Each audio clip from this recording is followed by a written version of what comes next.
इस बीच में बुलंदशहर की जो घटना आई है वो भी बहुत चिंताजनक है। और वहां अनूप शहर के पास गांव में किस प्रकार से दो साधुओं की, शेर सिंह और जगदीश नाम के दो साधुओं की निर्मम हत्या कर दी गई। योगी आदित्यनाथ जी के शासन में इस प्रकार की हत्या, और एक करने वाला आरोपी भंगेड़ी है और पुलिस उसको पकड़ने में कामयाब हो रही है। हमें बधाई देनी चाहिए पुलिस को, सख्ती से उससे निपटना चाहिए। और चिमटे को लेके झगड़ा हुआ, पता नहीं क्या क्या हुआ। तो ऐसे लोग जो हैं बहुत ही बड़े सजा के पात्र हैं। ऐसे लोगों को पूरी कड़ाई के साथ सख्ती से पेश आना चाहिए। उन बेचारे साधुओं के प्रति हमारी पूरी हमदर्दी है और हम चाहते हैं कि सरकार उनका जो भी कुछ न्याय दिलाने में भी, और साथ ही कुछ उनके परिवार वगैरह हों तो उनके भरण पोषण के लिए इंतजाम करे। इस प्रकार की घटनाएं हमें बताती हैं कि इस देश के अंदर धर्म के नाम पर बहुत कुछ प्रपंच हो रहा है, अंधविश्वास बढ़ रहा है, पाखंड हो रहा है। और पाखंड के अंदर से पाखंड और ज्यादा पाखंड, और इसकी वजह से बहुत कुछ हिंसाजनक काम भी हो रहे हैं।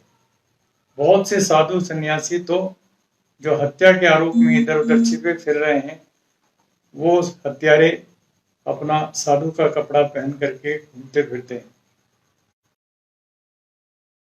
जो गांजा और भांग और कई तरह के नशों का सेवन करते हैं, जबकि उनका काम होना चाहिए शराब हो, सिगरेट हो, कोई भी मादक पदार्थ हो, उसके सेवन से लोगों को बचाएं, न स्वयं करें न दूसरों को करने दें।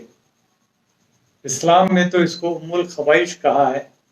ये केवल बुरी चीज नहीं है, सारी बुराइयों की जड़ है।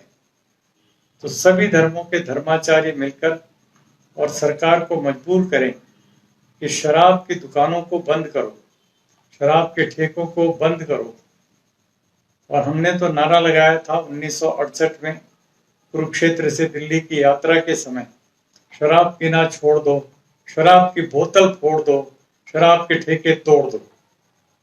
हालांकि यहाँ तोड़ने से अभिप्राय हमारा कोई हिंसा नहीं था, लेकिन वहां पर भी हमने इसी तरह की विचार व्यक्त किए कि शराब को मिटाना देश में गरीबों को न्याय दिलाने के लिए सबसे ज्यादा जरूरी काम है। लेकिन सरकारें हैं कि मानते नहीं। सरकारों की जिद बनी हुई है कि हमारे लिए रेवेन्यू का, आय का सबसे बड़ा स्रोत है, और उसको राजस्व बोलते हैं, राजस्व, एक्साइज ड्यूटी कहते हैं। और सचमुच में सबसे बड़ा स्रोत के रूप में वो दिखता है।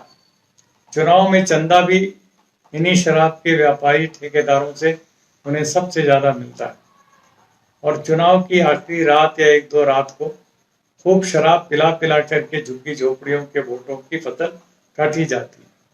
तो शराब ने हमारे पूरे के पूरे प्रजातांत्रिक ढांचे को बर्बाद कर दिया है, और पूरी तरह से लोगों को, खास करके गरीब किसान मजदूर, इनके लिए तो बर्बादी का सबसे बड़ा कारण, घरेलू हिंसा का सबसे बड़ा कारण, और बलात्कार से लेकर हत्या और एक्सीडेंट का सबसे बड़ा कारण ये शराब है।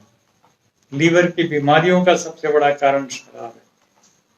अब आज 1 महीना क्या 1.25 महीना होने जा रहा है, और इस लॉकडाउन की वजह से सब शराब की दुकानें बंद है। ये अच्छा काम हुआ। मैं लॉकडाउन के साथ साथ उसकी और तमाम अच्छाइयों के साथ साथ इस शराबबंदी को भी एक बहुत बड़ा अच्छा कदम मानता हूँ। इससे देश में कोई तबाही नहीं मची, जरूर इसका बहुत अच्छा परिणाम आया। किसी को इसका मूल्यांकन करना चाहिए। 1-1.5 महीने शराब न पीने से लोगों की सेहत कितनी अच्छी हुई है, कितना उनका पैसा बचा है, कितना घरेलू हिंसा कम हुई है, एक्सीडेंट और हत्या अपराध वगैरह कितने कम हुए हैं। इन सब का आकलन करना चाहिए, क्योंकि सरकार जब कहती है कि हमें इससे आय होती है तो वो झूठ बोलती है।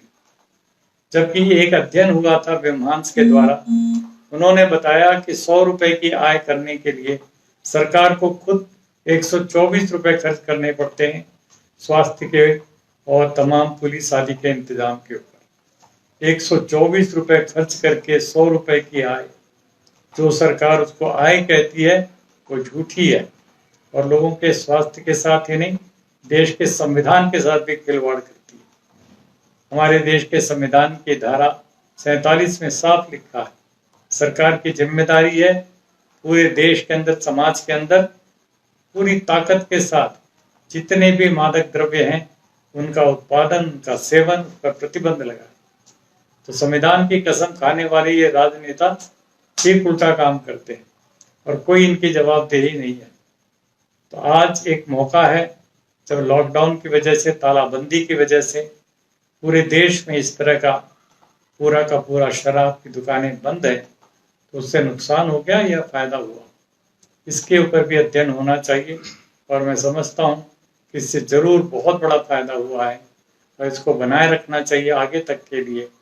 जब ये कोरोना वायरस भी खत्म हो जाए तब भी इसको चालू रखना चाहिए और राष्ट्रीय स्तर पर इसको लागू करने के लिए हमारी सरकारों को, केंद्र को, राज्य की सरकारों को आगे आने का संकल्प जुटाना चाहिए। धन्यवाद आप सबको।